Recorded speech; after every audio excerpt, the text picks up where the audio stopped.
আশুরার একটা রোজা আপনার আমার পিছনের জীবনের এক বৎসরের যত সগীরা গুনাহ আমার দ্বারা আপনার দ্বারা হয়েছে, আমার আল্লাহ রাব্বুল আলামিন নিজ দয়া এবং মেহেরবানির বদৌলতে আশুরার একটা রোজা, এর সাথে আমরা আরেকটা যোগ করব, 9 তারিখের রোজা এবং 10 তারিখের রোজা, অথবা 10, 11, 9, 10 অথবা 10, 11। এই আশুরার রোজা আমার আপনার জিন্দেগির বিগত এক বছরে আমি আপনি যত রকমের কোটি কোটি সগীরা গুনাহ করেছি, সমস্ত সগীরা গুনাহগুলোকে, পাপ রাশিকে আল্লাহ পাক আশুরা রোজার বদৌলতে মাফ করে দিবেন। আশুরা রোজা রাখবো, আমার পিছনের এক বছরের জিন্দেগির সমস্ত গুনাহের কাফারা হয়ে যাবে আশুরার রোজা। হাদিস শরীফে বর্ণিত হয়েছে, আন আবি কাতাদা রাদিয়াল্লাহু তাআলা আনহু আন্নাহু ক্বাল ক্বালা রাসূলুল্লাহি সাল্লাল্লাহু আলাইহি ওয়াসাল্লাম সিয়ামু ইয়াউমি আশুরা আহতাসিবু আলাল্লাহি আইয়ুকাফিরাস সানাতাল্লাতী ক্বাবলা, রাওয়াহু মুসলিম। হযরতে আবু কাতাদা রাদিয়াল্লাহু তাআলা আনহু থেকে বর্ণিত, তিনি বলেন, রাসূল পাক সাল্লাল্লাহু আলাইহি ওয়াসাল্লাম ইরশাদ করেন, আমি রাসূল আল্লাহর কাছে আশা পোষণ করি আমার যে গুনাহগার উম্মত সওয়াবের আশায়, রহমতের আশায়, ঈমান এবং ইয়াকিনের সাথে, ঈমান এবং ইখলাসের সাথে আশুরার রোজা রাখবে, তার আশুরার রোজার বদৌলতে আল্লাহ রাব্বুল আলামিন আশুরার রোজার বরকতে আল্লাহ তার পিছনের জিন্দেগির এক বছরের গুনাহের কাফারা হিসাবে আল্লাহ মাফ করে দিবেন। সুবহানাল্লাহ।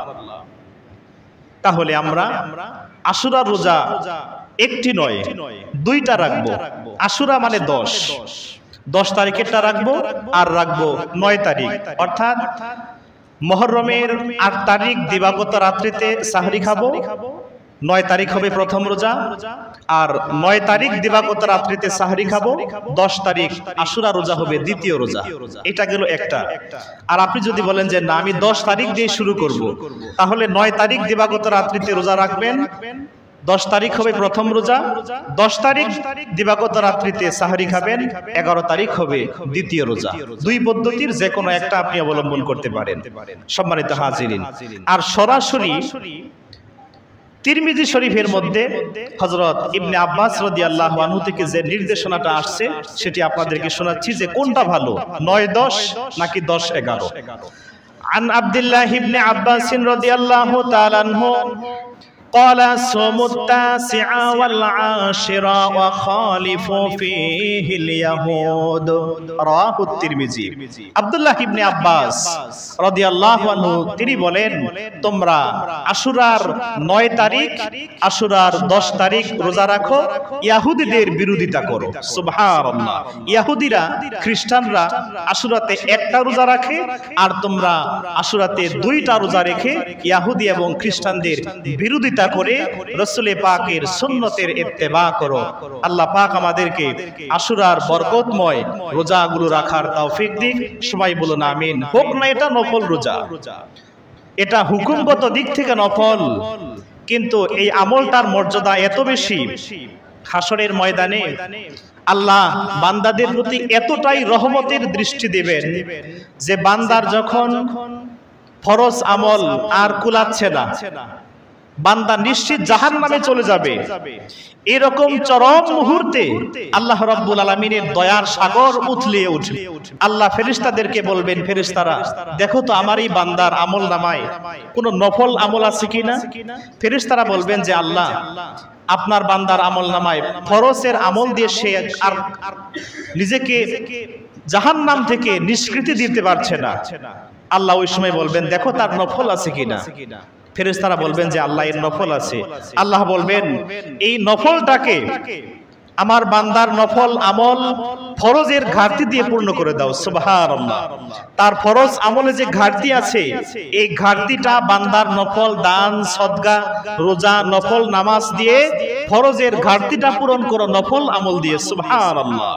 বান্দা সচক্ষে সেদিন দেখতে পারবে। মহাগ্রন্থ আল কোরআনুল কারিমে আল্লাহ পাক বলেন, فمن يعمل مثقال ذرة خيرا يره ومن يعمل مثقال ذرة شرا يره। কাল হাসরের ময়দানে কোন ব্যক্তি যদি এক যাররা অনুপরিমাণ নেক আমল করে, হোক না সেটা ফরজ, ওয়াজিব, সুন্নতে মুআক্কাদা অথবা নফল পর্যায়ের আমল, সে তার সামান্য এক যাররা পরিমাণ আমল নিজ চোখে তা অবলোকন করতে পারবে। অথবা বান্দা রাত্রি বেলায় নির্জন নিরিবিলিতে গোপনে সে যদি এক যাররা পরিমাণ গুনাহের কাজ, পাপ কাজ করে থাকে, আমার আল্লাহ রব্বুল আলামিন বান্দাকে নিজ চোখে হাসরের ময়দানে সেই এক যাররা পরিমাণ পাপের কাজটা আল্লাহ তুলে ধরবেন। আল্লাহ রব্বুল আলামিন তাকে দেখার সক্ষমতা দান করবেন। এজন্য মুহতারাম মুসল্লি ভাইরা, আমরা বেশি বেশি করে ফরজ, ওয়াজিব, সুন্নতে মুআক্কাদার পাশাপাশি নিজেকে আপনি আল্লাহর দরবারে যত উচ্চ দামি মর্যাদাবান বানাতে চান, আপনার নফল আমলের মাত্রা বাড়াতে হবে। আল্লাহ পাক আমাদেরকে বেশি বেশি করে নফল আমলের, ফরজ, ওয়াজিব, সুন্নতে মুআক্কাদা ঠিক রেখে বেশি বেশি নফল আমল করার তৌফিক দান করুক, বলুন আমিন।